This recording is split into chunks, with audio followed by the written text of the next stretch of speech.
हम कर रहे हैं 11th होम साइंस का चैप्टर नंबर 10 विविध संदर्भों में सरोकार और आवश्यकताएं। हम इसका ग भाग कर रहे हैं जो कि है अधिगम, शिक्षा और विस्तार। पिछले वीडियोस में हमने बात की थी अधिगम की, लर्निंग की, और हमने बात की थी शिक्षा और परिवार, शिक्षा और स्कूल, शिक्षा, समुदाय और समाज, यानी हमने एजुकेशन की बात अच्छे से कर ली थी। आज के वीडियो में हम बात करेंगे विस्तार शिक्षा की। तो आइए जान लेते हैं सबसे पहले विस्तार के बारे में। अधिगम के अतिरिक्त शिक्षा में 3 महत्वपूर्ण प्रक्रियाएं हैं। देखिए, हमने बात की थी लर्निंग की और एजुकेशन की। तो एजुकेशन में यानी शिक्षा में लर्निंग के अलावा 3 इम्पॉर्टेंट प्रोसेस हैं, 3 महत्वपूर्ण प्रक्रियाएं हैं। कौन कौन सी? अनुसंधान के माध्यम से नए ज्ञान का सृजन। कहने का आशय है कि रिसर्च के माध्यम से, मीडियम है रिसर्च, और उसके हिसाब से हम किसी न्यू नॉलेज को एक्वायर कर रहे हैं, यानी हमारे किसी अनुभव से हमें किसी नए ज्ञान का सृजन हो रहा है, नए ज्ञान को हम प्राप्त कर रहे हैं। सेकेंड नंबर पे है अध्यापन द्वारा ज्ञान का प्रसार, यानी हमने जो सीखा है, हमारा जो अधिगम है, हम उसे शिक्षा के द्वारा यानी दूसरों को शिक्षित करके, दूसरों को पढ़ाकर हम ज्ञान को फैला रहे हैं, उसका प्रसार कर रहे हैं, हम अपना ज्ञान दूसरों में बांट रहे हैं। और नंबर 3 पे है ज्ञान को व्यवहार में लाना और विस्तार द्वारा उसका अनुप्रयोग, यानी कि अब जो हमारी नॉलेज है उसको हम अप्लाई कैसे कर रहे हैं, अपने बिहेवियर में कैसे ला रहे हैं, प्रैक्टिकल लाइफ में उसको कैसे यूज़ कर रहे हैं, वो है हमारा 3rd पॉइंट। बच्चों, ये आपसे पूछा जाता है, काफ़ी इंपॉर्टेंट क्वेश्चन है, इसे आप लर्न जरूर कीजिएगा। इस प्रकार शिक्षा और विस्तार में गहन संबंध है। देखिए, हम इसको और अच्छे से समझ लेते हैं कि विस्तार क्या है और विस्तार शिक्षा क्या है। आज अनुसंधान, प्रशिक्षण, दृष्टिकोण, संचार, प्रौद्योगिकी, गैर सरकारी संगठन, आंदोलन और सरकारी हस्तक्षेप के माध्यम से जो विस्तारण है वो राष्ट्रीय विकास का एक साधन बन गया है। देखिए, हम बात कर रहे हैं विस्तारण की। तो विस्तार क्या है? जब हम हमारी नॉलेज को, ज्ञान को ज्ञात से अज्ञात की ओर ले जा रहे हैं, उसे हम कहते हैं विस्तार। देखिए, आज बहुत सारे अलग अलग रिसर्च होते हैं, बहुत सारी ट्रेनिंग दी जाती है। इतना ही नहीं, न्यू टेक्नोलॉजीज़ आ गई हैं मार्केट में, और जो गैर सरकारी संगठन है, आंदोलन है, और जो सरकार का हस्तक्षेप है, अगर हम इन सब की बात करें तो इनके माध्यम से जो विस्तारण है वो एक नेशनल डेवलपमेंट यानी कि राष्ट्रीय विकास का साधन बन गया है। कैसे बन गया है राष्ट्रीय विकास का साधन?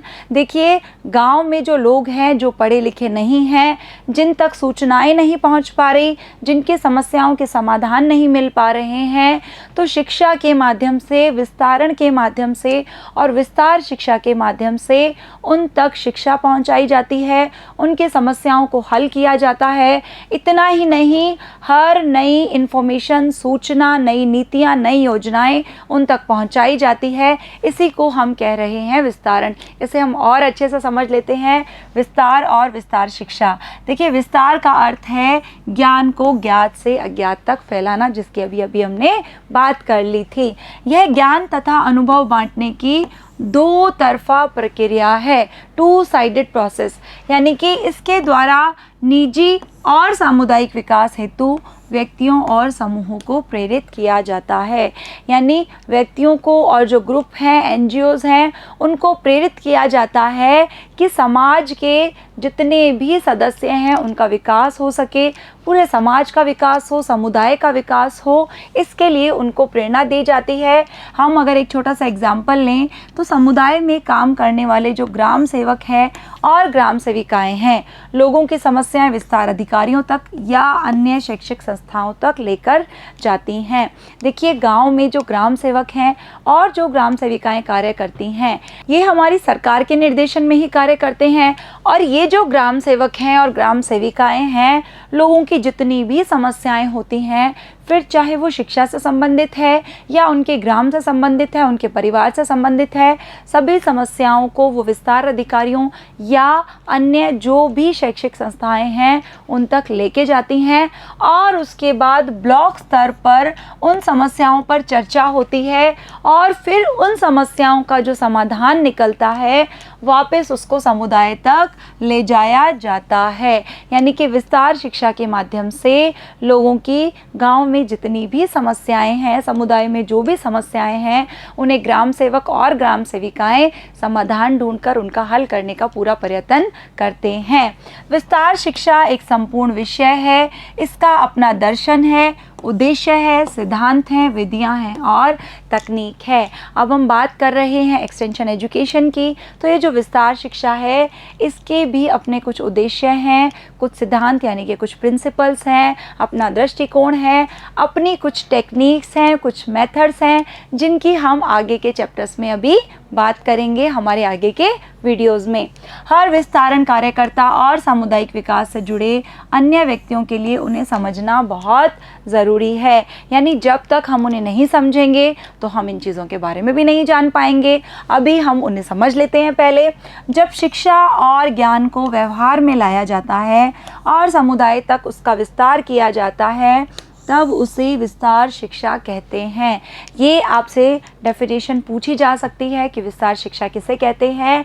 कि देखिए, जब हमारी जो एजुकेशन है, हमारी जो नॉलेज है, उसे हम अप्लाई कर रहे हैं, अपने व्यवहार में ला रहे हैं, अपने बिहेवियर में हम उसे शामिल कर रहे हैं, अपनी प्रैक्टिकल लाइफ में जब हम उसका उपयोग कर रहे हैं और उसका जो विस्तार हम कर रहे हैं पूरे समाज तक, पूरे समुदाय तक, पूरी कम्युनिटी तक, उसे हम कहते हैं विस्तार शिक्षा। ऐतिहासिक परिप्रेक्ष्य पर अगर नज़र डालें तो हमें पता चलता है कि यह क्षेत्र समाज सुधारकों के प्रयास से उभरा है। यानी बहुत सारे ऐसे लोग होते हैं जिन्हें लगता है कि हमारे समाज में सुधार होना चाहिए, वो बहुत सारे प्रयत्न भी करते हैं समाज की समस्याओं को दूर करने के लिए। तो ऐसे जो समाज सुधारक हैं उनके प्रयासों से ही ये जो क्षेत्र है विस्तार शिक्षा है इसको बढ़ावा मिला है और इसमें तेजी आई है। समाज सुधारकों ने प्रयोगों द्वारा ग्रामीण जीवन के पुनर्निर्माण के लिए पुनर्रचना का प्रयास किया। यानी कि देखिए, जो शहरी जीवन है वहाँ तक सूचनाएं पहुँच जाती हैं, शिक्षा भी पहुँच जाती है, लोग न्यू टेक्निक्स को भी समझ लेते हैं, लेकिन जो ग्रामीण जीवन है वहाँ के विकास के लिए बहुत ज़रूरी है कि लोग आगे आएँ। क्योंकि जब तक किसी देश के ग्रामीण क्षेत्र का विकास नहीं होता तब तक उस देश का संपूर्ण विकास अधूरा होता है। तो इसलिए जो ग्रामीण जीवन के पुनर्निर्माण के लिए, उनकी पुनर्रचना के प्रयास के लिए बहुत सारे जो समाज सुधारक हैं उन्होंने अलग अलग प्रयोग किए हैं और विस्तार शिक्षा को बढ़ावा दिया है। अब हम बात कर लेते हैं कुछ उदाहरणों की। देखिए, आधारभूत शिक्षा उपलब्ध करवाने और आत्मनिर्भरता प्राप्त करने के लिए सन 1920 में महात्मा गांधी द्वारा महाराष्ट्र में सेवाग्राम की स्थापना। ये आपसे पूछा जा सकता है कि आप कुछ उदाहरण दीजिए विस्तार शिक्षा के, तो आप ये एग्जाम्पल्स दे सकते हैं। आप इन्हें अपनी नोटबुक में नोट कर लीजिए और इन्हें लर्न कर लीजिए कि 1920 में महात्मा गांधी ने महाराष्ट्र में जो सेवाग्राम की स्थापना की थी ताकि लोगों को बेसिक एजुकेशन मिल सके, लोग आत्मनिर्भर हो सकें, लोग इंडिपेंडेंट हो सकें, दूसरों पर डिपेंड नहीं रहें। उसके लिए महात्मा गांधी जी द्वारा ये प्रयास किया गया था।